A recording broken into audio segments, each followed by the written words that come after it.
وزیر خزانہ مفتاح اسماعیل اس وقت نیوز کانفرنس کر رہا ہے اور ڈیزل ہو جائے گا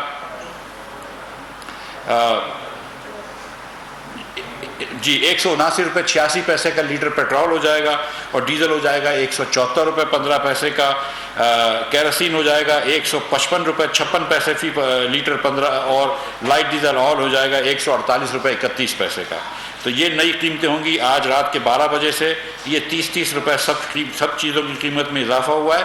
میں اب بھی یہ بتا دوں عوام کو کہ آج بھی یہ 30 روپے بڑھانے کے بعد ڈیزل پہ حکومت 56 روپے 71 پیسے نقصان کر رہی ہے۔ یہ حکومت اپنی جیب سے اپنے پلے سے دے رہی ہے، اور حکومت کیا ہے؟ میں اور آپ ہیں۔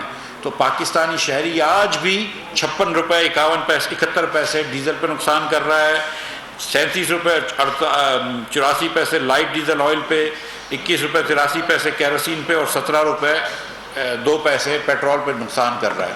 تو یہ نقصان برداشت کرتے ہوئے حکومت پھر بھی کچھ نہ کچھ بوجھ عوام پہ ڈالا ہے، اور آج مڈ نائٹ سے یہ قیمتیں 30 روپے بڑھ جائیں گی۔ ہم یہ سمجھتے ہیں کہ یہ قدم جو ہے اس سے مارکیٹوں کے اندر اسٹیبلٹی آئے گی، مارکیٹ دیکھے گی کہ حکومت پاکستان انشاءاللہ یہ پازیٹیو اسٹیپ لیا ہے۔ حکومت جو ہے وہ ڈٹرمنڈ ہے کہ ہم 1.5 سال 1 سال 2 مہینے جو ہم کو وقت ملا ہے اس کے اندر معیشت کو بہتر کریں۔ ہم یہ سمجھتے ہیں کہ اس سے روپے کو بھی استحکام ملے گا اور اسٹاک مارکیٹ بھی آگے بڑھے گی، بٹ موسٹ امپورٹنٹلی اس سے ہم سمجھتے ہیں کہ معیشت جو ہے اس کے اندر بیلنس برقرار رہے گا۔ میں ادھر تک اپنی بات ختم کرتا ہوں، اگر کسی بھائی کو کوئی سوال ہو تو۔ مفتاح صاحب، اس کا مطلب تو یہی ہے کہ آپ نے پیٹرولیم مصنوعات کی قیمتوں کا جو بم ہے یہ عوام پر اس لیے پھینکا کہ IMF کا پروگرام آپ لے سکیں۔ حکومت جو ہے جب آپ اپوزیشن میں تھے تو اس وقت تو کرٹیسائز کرتے رہے پیٹرولیم مصنوعات کی قیمتوں میں اضافے کو، تو کیا اس سے مہنگائی کی لہر مزید نہیں آئے گی؟ عام جو چیزیں ہیں ان کی قیمتیں نہیں بڑھیں گی؟ بیدار صاحب بہت صحیح سوال ہے آپ کا، بہت شکریہ آپ کا۔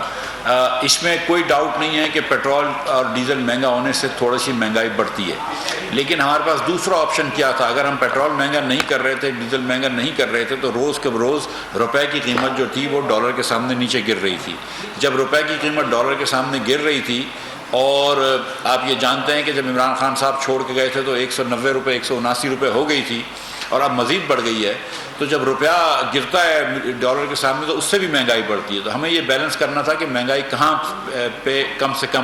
دوسری گزارش آپ کے سامنے یہ بھی رکھ دوں، آپ کی بات درست ہے کہ ہم نے بالکل، اور میں نے بذات خود بھی PTI کے اوپر پیٹرول بڑھانے پہ کرٹیسائز کیا ہے، لیکن آپ یہ بات یاد رکھیں کہ ہم اس وقت 30 روپے لیوی اور 17% سیل ٹیکس لگانے کی بات کر رہے تھے جو PTI کی حکومت نے لگایا، اور عوام کے اوپر وہ بوجھ ڈالا۔ جب عمران خان صاحب کو لگا کہ ان کی حکومت جانے لگی، اور یہ آپ کو پتہ ہے کہ عمران خان صاحب کی ذاتی مفاد پہ ہر چیز قربان ہوتی ہے، جب ان کو لگا کہ ان کی حکومت جانے لگی تو انہوں نے پھر یہ کمی کر کے ایک بارودی سرنگ رکھ دی۔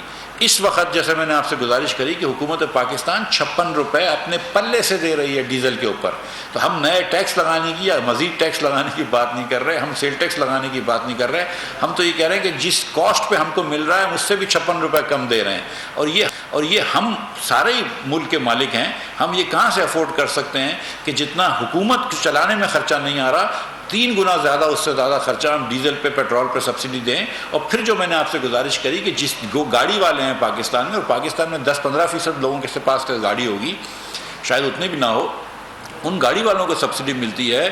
پاکستان میں جس کے پاس بڑی گاڑی ہے اس کو سبسڈی ملتی ہے، جس کے پاس جنریٹرز ہوتے ہیں ان کو سبسڈی ملتی ہے، جس کے پاس کارخانے ہیں ان کو سبسڈی ملتی ہے۔ تو یہ کہاں کا انصاف ہے کہ غریب لوگوں سے پیسے لے کر آپ امیر لوگوں کی جیب میں ڈالیں؟ جی اچھا، یہ چلے حکومت کی معاشی مشکلات اور مشکل فیصلوں کے حوالے سے تو 1 مہینے سے ڈیبیٹ چل رہے ہیں۔ ایک یہ بتا دیں کہ بجلی کی قیمتیں آپ بڑھائیں گے یا بڑھائیں گے، تو کب بڑھائیں گے یا نہیں بڑھائیں گے؟ اور دوسرا کہ جو مہنگائی ہوتی ہے یہ حکومت کی ایک طرح سے ناکامی ہوتی ہے۔ آپ ایڈیبل آئل اور اس کو دیکھ لیں، پیٹرول کا اس کے ساتھ براہ راست کوئی لنک تو نہیں ہے، لیکن وہ کس طرح بڑھ رہا ہے، ہر روز بڑھ رہا ہے۔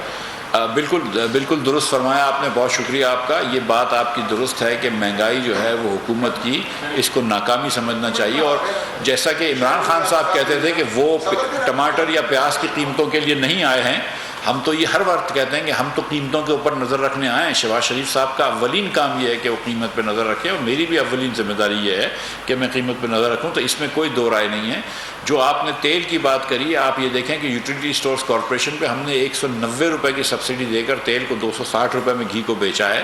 ہم آج بھی جو ہے وہ چینی 70 روپے کے لے کر آ گئے ہیں, اور آپ دیکھ لیجئے کہ 4 سال میں عمران خان کے دور میں چینی اتنی سستی نہیں ہوئی جتنی ہم نے ابھی چینی کر دی ہے سستی. آپ یہ دیکھیں کہ ہم آٹے کو بھی یوٹیلیٹی اسٹورز کارپوریشن میں 40 روپے فی کلو بیچ رہے ہیں.